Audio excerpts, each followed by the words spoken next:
प्यारे छात्रों, आप सभी का फिर से एक बार स्वागत है आप लोग का अपना चैनल मूर्ति एकेडमी में। तो चलिए आज की जो क्लास होगा, आज की क्लास हम लोग पार्ट 5 की ओर बढ़ेंगे। और पार्ट 5 में हम लोग क्या पढ़ेंगे बाबू?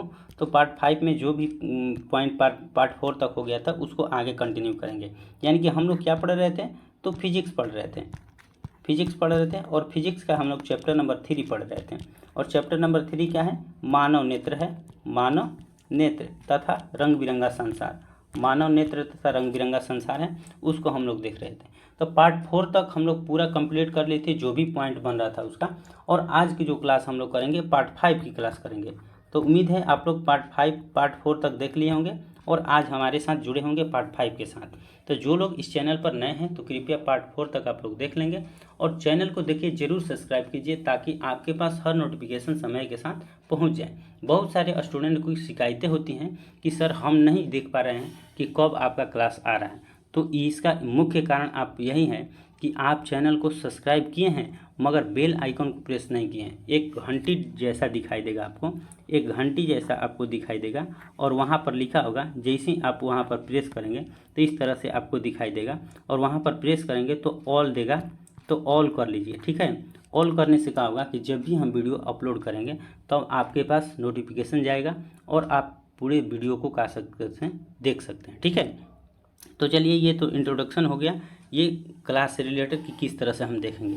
तो चलिए आज की जो क्लास है, हम आज की क्लास को करेंगे कंटिन्यू। ये प्रिज्म के बारे में पढ़ लिए थे, ये परावर्तक सतह, परावर्तक कोण, इसके बारे में पढ़ लिए थे। त्रिपार्श्व प्रिज्म के बारे में यहाँ तक हम लोग क्लास कर लिए थे पिछले वाली क्लास। आज जो क्लास करेंगे हम लोग वर्ण विक्षेपण से करेंगे। आज की क्लास बहुत ही इंपॉर्टेंट है, मोस्ट इम्पॉर्टेंट कह सकते हैं, और ये इससे परीक्षा में बराबर क्वेश्चन बनता है इससे, ठीक है।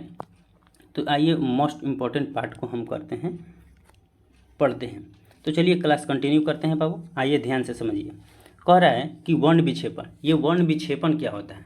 तो वर्ण विक्षेपण होता है कि श्वेत प्रकाश या सूर्य का प्रकाश जब किसी प्रिज्म से गुजरता है, सूर्य का प्रकाश कहिए या श्वेत प्रकाश कहिए, किसी प्रिज्म से होकर गुजरता है तो अपने विभिन्न अवयवों में विभक्त हो जाता है। इस घटना को ही प्रकाश का वर्ण विक्षेपण कहते हैं।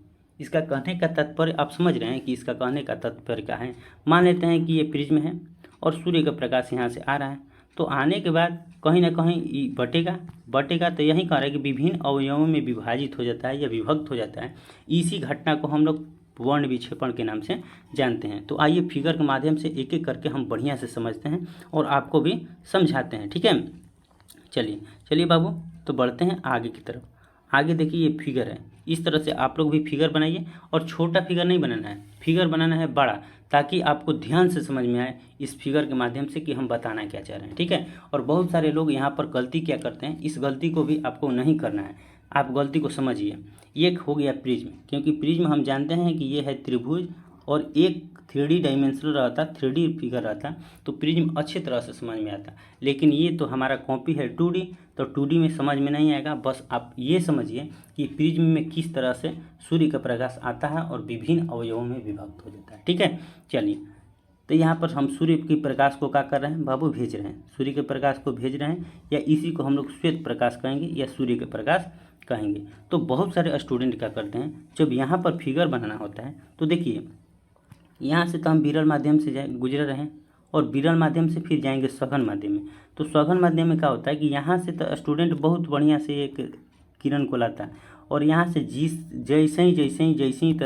जैसी तरह सीधे सीधे क्या कर देता है, उस तरह 7 रंगों में विभाजित कर देता है, यहीं से विभाजित कर देता है, 7 रंगों में विभाजित कर देता है। और यहीं एग्जामिनर क्या करता है कि समझ जाता है कि ये लड़का जो है, ये विद्यार्थी जो है अच्छी तरह से इस पर नहीं पढ़ा है, इस पर फोकस नहीं किया है और इसको क्या करता है कि नंबर नहीं दे पाता है और गलती काट देता है। तो देखिए, यहाँ गलती आपको नहीं करना है, यहाँ पर सुधरना है।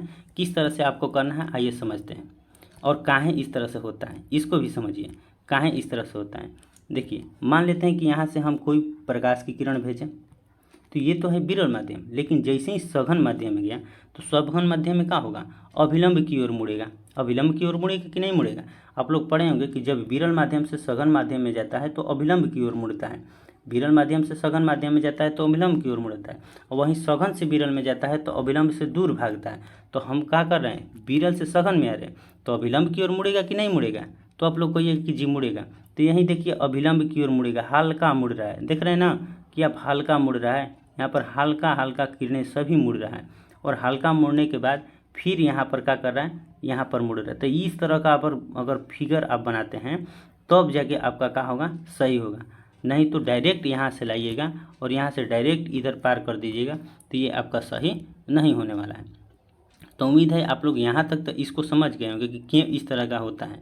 ठीक है, अब ये क्या होता है कि सूर्य का प्रकाश जैसे ही प्रिज्म से गुजरता है तो आगे चलकर 7 रंगों में विभाजित हो जाता है। 7 रंगों में क्या हो जाता है बाबू, विभाजित होता है। देखिए ये 7 रंगों में विभाजित हुआ और इसी 7 रंगों को हम वर्ण विक्षेपण के नाम से जानते हैं, जो कि श्वेत पटल या श्वेत प्रकाश पर होता है। और यही 7 रंग कौन का होगा, देखिए बै ज नी ह पी ना ला, यानी कि इसको हम मुख्य रूप से कहते हैं बैजानिया पिनाला, बैजानिया पिनाला के नाम से जानते हैं। ठीक है बाबू, चलिए तो उम्मीद है आप लोग 7 रंगों के बारे में जान गए होंगे, वर्ण विक्षेपण के बारे में जान गए होंगे, और किस तरह से श्वेत प्रकाश जाकर आगे 7 रंगों में विभाजित होगा इसको भी अच्छी तरह से समझ लिए। ठीक है, अब चलिए बढ़ते हैं आगे की तरफ। अब आगे बढ़ेंगे तो देखिए ये लिखे हैं सभी रंग, यानी कि 7 रंग लिखे हैं, और उसका तरंगदैर्घ्य लिखे हैं, और यहाँ पर भी हर्ट्ज में लिखे हैं उसका आवृत्ति कितना होता है, किस तरंगदैर्घ्य किस रंग का कितना आवृत्ति होता है।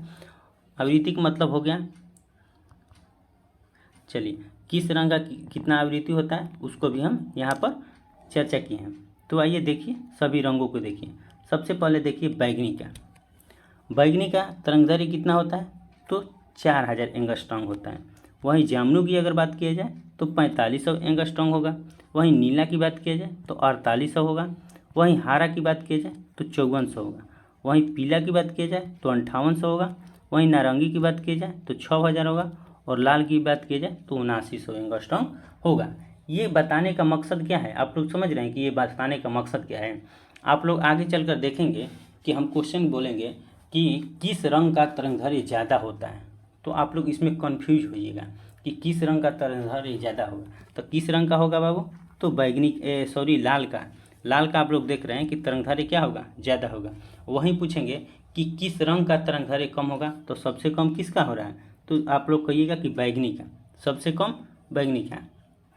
वहीं अगर विचलन की बात किया जाए तो हम बोलेंगे कि किस रंग का विचलन ज़्यादा होता है, तो आप लोग कहिएगा कि बैगनी का विचलन क्या हो रहा है, ज़्यादा हो रहा है। देख रहे हैं ना कि बैगनी का विचलन ज़्यादा हो रहा है।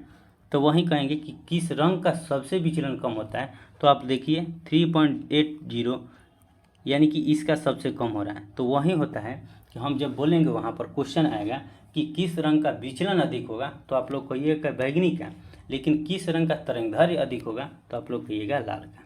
फिर क्वेश्चन फिर से, किस रंग का तरंगदैर्घ्य कम होगा, तो बैगनी का, और किस रंग का विचलन अधिक होगा, तो किसका होगा, विचलन अधिक किसका हो रहा है, बैगनी का हो रहा है। और किस रंग का विचलन कम होगा, तो आप लोग कहिएगा लाल का। तो चलिए इसकी चर्चा इसीलिए इस बताए हैं कि ये तरंगदैर्घ्य भी लिखे हैं और विचलन यानी कि आवृत्ति भी लिख दिए, ताकि आपको यहाँ से कंफ्यूज नहीं होना है। ठीक है, चलिए अपोजिट, एक दूसरे का अपोजिट, जिसका तरंगदैर्घ्य अधिक उसका विचलन कम, ऐसे याद कीजिए, जिसका तरंगदैर्घ्य अधिक उसका विचलन कम, और जिसका तरंगदैर्घ्य कम उसका विचलन अधिक। यहाँ तक अगर याद कर लेते हैं आप तो आपको कंफ्यूज नहीं होना पड़ेगा। चलिए अब बढ़ते हैं, वर्णपट क्या होता है, या उसी को स्पेक्ट्रम कहते हैं। वर्णपट या स्पेक्ट्रम क्या होता है उसको देखते हैं कि प्रिज्म के बाहर स्थित वैसा पर्दा जिस पर 7 रंग प्राप्त होता है उसे वर्णपट या स्पेक्ट्रम कहते हैं। तो अभी ना चर्चा किए हैं कि प्रिज्म के बाहर पर्दा, यानी कि यही ना है पर्दा, प्रिज्म के बाहर यही ना पर्दा है, और इस पर 7 रंग आ रहा है, और 7 रंग क्या कर रहा है, पढ़ के क्या हो रहा है, 7 रंग विभिन्न अवयवों में विभक्त हो रहा है, यही पर्दा है और इसी पर 7 रंग दे रहा है। इसी को बैजानिया पिनाला के नाम से हम लोग जानते हैं, यही 7 रंग है, इसी को हम लोग कहते हैं स्पेक्ट्रम। इसी को क्या कहते हैं बाबू, स्पेक्ट्रम के नाम से जानते हैं। चलिए उम्मीद है इसको अच्छी तरह से आप लोग समझ लिए। ये 2 प्रकार के होते हैं, एक होते हैं शुद्ध होते हैं और दूसरा होते हैं अशुद्ध होते हैं। तो आइए शुद्ध के बारे में पढ़ते हैं कि शुद्ध स्पेक्ट्रम किसे कहते हैं। तो शुद्ध स्पेक्ट्रम बाबू होता है कि वैसा वर्णपट जिस पर सभी रंग स्पष्ट दिखाई देते हैं। मान लेते हैं कि ये स्पेक्ट्रम हो गया, ये क्या हो गया, स्पेक्ट्रम हो गया, और इस पर सभी रंग अगर स्पष्ट रूप से दिखाई दे रहे हैं तो इसको शुद्ध स्पेक्ट्रम के नाम से जानते हैं। क्या जानते हैं बाबू? शुद्ध स्पेक्ट्रम के नाम से जानते हैं। वहीं अगर अशुद्ध की बात किया जाए तो वैसा वर्णपट जिस पर सभी रंग स्पष्ट नहीं दिखाई देते हैं उसे हम लोग अशुद्ध वर्णपट कहते हैं। तो आप लोग शुद्ध के बारे में समझ लिए, अशुद्ध के बारे में समझ लिए। अब बढ़ते हैं आगे की तरफ, यानी कि आगे बढ़ेंगे तो आगे देखिए यहाँ पर पॉइंट हम लिखे हैं और इस पॉइंट की चर्चा अभी अभी तुरंत हम किए हैं, पीछे में अभी अभी तुरंत इस पॉइंट की चर्चा किए हैं कि जिस रंग का तरंगदैर्घ्य ज़्यादा होगा उसका विचलन कम होगा। अभी अभी ने बताया है कि जिसका तरंगदैर्घ्य अधिक उसका विचलन कम और जिसका विचलन अधिक उसका तरंगदैर्घ्य कम होता है। तो यहाँ पर होता है कि जिस रंग का तरंगदैर्घ्य ज़्यादा होगा उसका विचलन का होगा कम होगा। वहीं दूसरा अगर पॉइंट की बात किया जाए तो जिस रंग का विचलन अधिक होगा उसका तरंगदैर्घ्य का होगा कम होगा। तो आपसे क्वेश्चन हम पूछ रहे हैं कि किस रंग का विचलन सबसे अधिक होगा? आप बताइए कि किस रंग का विचलन सबसे अधिक होगा। तो विचलन सबसे अधिक किसका हो रहा है? तो बैगनी का। तो स्वाभाविक बात है कि इसका तरंगदैर्घ्य सबसे कम हो जाएगा। विचलन अधिक तो तरंगदैर्घ्य कम, अगर तरंगदैर्घ्य अधिक तो विचलन कम। ठीक है, चलिए उम्मीद है आपको इस क्वेश्चन को अच्छी तरह से, ये क्वेश्चन देखिए, जो भी क्वेश्चन कन्फ्यूजन वाला होता है वो आपको बराबर परीक्षा में आता है देखने को, ताकि आप वहाँ पर गलती करें तो इस गलती को नहीं करना है, आप इस गलती से बचिए और आप इस गलती को खाली थोड़ा सा लॉजिक लगाइएगा तो इस गलती को नहीं करिएगा। ठीक है, चलिए बाबू बढ़ते हैं आगे की तरफ। अब क्वेश्चन यहाँ से लिए हैं हम, क्वेश्चन क्या है? अब कह रहा है क्वेश्चन, अगला क्वेश्चन कह रहा है कि वर्ण विक्षेपण की घटना क्यों होती है। इस घटना को हम लोग देखेंगे कि वर्ण विक्षेपण की घटना क्यों होती है। तो कह रहा है कि सभी रंगों का तरंगदैर्घ्य अलग अलग होने के कारण विचलन भी क्या होता है? अलग अलग होता है। अब देखिए यहाँ पर समझिए, इस बातों को अच्छी तरह से समझिए। सभी रंग अलग अलग पड़ रहे हैं इस वर्णपट पर अलग अलग रंग पड़ रहे हैं, तो इसका विचलन भी स्वाभाविक बात है कि अलग अलग होगा। अलग अलग हो रहा है कि नहीं हो रहा है? देखिए यहीं बैगनी का अगर बात किया जाए तो 4000 है, वहीं बैगनी का विचलन की अगर बात किया जाए तो देखिए 7.50 इंटू 10⁻24 हर्ट्ज है। वहीं अगर नीला की बात किया जाए तो देखिए 6.25 इंटू 10 कितना 14 हर्ट्ज है। वहीं अगर लाल की बात किया जाए तो लाल में कितना है? लाल में 3.80 इंटू 10⁻14 हर्ट्ज है। यानी कि सभी रंग का विचलन अधिक अलग अलग हो रहा है कि नहीं हो रहा है? तो सभी रंगों का विचलन अलग अलग जब होगा तो इस घटना को ही हम लोग क्या बोलेंगे? तो इस घटना को ही वर्ण विक्षेपण के नाम से जानते हैं, इसीलिए ये घटना हो रहा है। ठीक है, चलिए अब बढ़ते हैं अगले पॉइंट की ओर। अगला क्वेश्चन, अगर क्वेश्चन की बात की है तो कह रहा है, अगला क्वेश्चन कह रहा है कि श्वेत प्रकाश 7 रंगों का मिश्रण है, इसे एक प्रयोग द्वारा दिखाइए। तो ऐसे तो हम लोग अभी तुरंत पढ़े कि श्वेत प्रकाश जो है 7 रंगों का मिश्रण किस तरह हो रहा है, कि बैजानिया पिनाला के नाम से 7 रंगों का मिश्रण है। लेकिन कह रहा है कि इसे प्रयोग से आपको क्या करना है? दिखाना है। ये प्रयोग से दिखाना है, तो चलिए आइए प्रयोग से हमको क्या करते हैं, इसको दिखाते हैं। तो लिखेंगे सबसे पहले कि इस प्रयोग को करने के लिए 2 प्रिज्म के क्या किए जाते हैं? लिए जाते हैं। हम लोग इस प्रयोग को करेंगे सबसे पहले तो 2 प्रिज्म हमको क्या करना पड़ेगा बाबू? लेना पड़ेगा। पहला प्रिज्म का आधार नीचे की ओर तथा दूसरे प्रिज्म का आधार ऊपर की ओर होना चाहिए। यानी कि आधार का मतलब आप समझ रहे हैं ना? आधार का मतलब बेस का मतलब क्या होता है? यही ना आधार होता है, ये वाला आधार होगा। तो ये नीचे की, पहला को नीचे की ओर करेंगे और दूसरा को ऊपर की ओर, यानी कि ये दूसरा होगा, दूसरा का आधार ऊपर की ओर है कि नहीं है? तो इसीलिए हम क्या करेंगे? प्रिज्म को समझेंगे। चलिए आइए फिगर देखते हैं, फिगर के माध्यम से समझते हैं। देखिए यहाँ पर 2 फिगर लिए हैं, एक फिगर यहाँ लिए हैं और एक फिगर यहाँ लिए हैं। तो इसका आधार नीचे की ओर है और इसका आधार ऊपर की ओर है। तो चलिए 2 फिगर ले लिए और प्रिज्म 2 अलग अलग लिखेंगे। अब क्या करेंगे कि लिखेंगे कि जब पहले प्रिज्म से श्वेत प्रकाश भेजा जाता है तो वर्ण विक्षेपण होने का कारण यह 7 रंगों में क्या कर जाता है? बट जाता है। जो कि पीछे में भी आप लोग देखेंगे कि प्रिज्म से जैसे ही विदा किए तो 7 रंगों में विभाजित हो गया। ठीक है, विभाजित हो गया। इसके बाद दूसरे प्रिज्म से होता है तो वह एक बिंदु पर जमा हो जाता है, एक बिंदु पर जमा हो जाता है और श्वेत प्रकाश दिखाई देती है। इस तरह से इस प्रयोग से पता चलता है कि श्वेत प्रकाश 7 रंगों का मिश्रण है। 7 रंगों का क्या है? मिश्रण है। आइए समझते हैं। देखिए पहला हम विदा किए तो तो यहाँ से 7 रंगों में विभाजित हो गया, 7 रंगों में विभाजित हो गया, और यही ना वर्ड पार्ट कहते हैं। और ये फिर विदा करेंगे तो ये क्या होगा कि एक बिंदु पर जाकर जमा हो जाएगा। एक बिंदु पर जमा होने के कारण क्या होगा बाबू कि एक बिंदु पर जब जमा होगा तो इसी मिश्रण, इसी को क्या कहते हैं हम लोग, मिश्रण कहेंगे। क्योंकि जानते हैं कि एक से ज़्यादा चीज़ें किसी चीज़ में मिल जाता है, उसी को हम लोग मिश्रण कहते हैं। जैसे मिक्सचर, दाल मिल गया, ये सब तेल मिल गया, पानी मिल गया, इस मिश्रण है। इसके बाद बालू मिल गया, चीनी मिल गया, नमक मिल गया, ये सब का है मिश्रण है। यानी कि एक से ज़्यादा वस्तु एक चीज़ में मिल जाए, उसी को हम लोग क्या कहते हैं, मिश्रण के नाम से जानते हैं। तो उम्मीद है इसके बारे में भी आप लोग अच्छे तरह से क्या कर लिए, समझ लिए। अब चलिए बढ़ते हैं अगले पॉइंट की तरफ। यानी कि अगला पॉइंट जो है हमारा क्या है, अगला पॉइंट है हमारा वर्धानता। वर्धानता जिसको कहते हैं कलर ब्लाइंडनेस। कलर ब्लाइंडनेस के बारे में तो आप लोग बचपन से ही जानते होंगे। अगर जो लोग नहीं जानते हैं तो आइए हम उसके बारे में भी आपको बता दे रहे हैं कि कलर ब्लाइंडनेस क्या होता है। कलर ब्लाइंडनेस एक ऐसी घटना है ना जिसमें मानव नेत्र का रेटिना कुछ शंकु नहीं पाए जाते, शंकुनुमा नहीं पाए जाते हैं, जिससे क्या होता है कि कुछ कलर हम नहीं देख पाते हैं। आप लोग देखे होंगे, आप लोग सुने भी होंगे कि कलर ब्लाइंडनेस के चलते कुछ रंगों को हम नहीं देख पाते हैं। मान लेते हैं कि अगर लाल दिखाई दिया तो हरा हमको स्पष्ट नहीं दिखाई देता है, अगर हरा स्पष्ट दिखाई दे रहा है तो लाल हमको स्पष्ट नहीं दिखाई देता है। ये कलर ब्लाइंडनेस के चलते होता है। और ये एक जेनेटिकली रोग है, यानी कि जेनेटिक रोग है। ये बाद में नहीं होता है, ये बचपन से ही होता है, माता पिता से ही ये शुरू होता है, ठीक है, और उसी से आगे बढ़ता है। तो चलिए बाबू पढ़ते हैं वर्धानता के बारे में। कह रहे कि एक ऐसी घटना जिसमें मानव नेत्र के रेटिना में कुछ शंकु नहीं पाए जाते हैं, जिसके कारण वह कुछ रंगों को नहीं देख पाता है, उसी के घटना को ही हम वर्धानता के नाम से जानते हैं।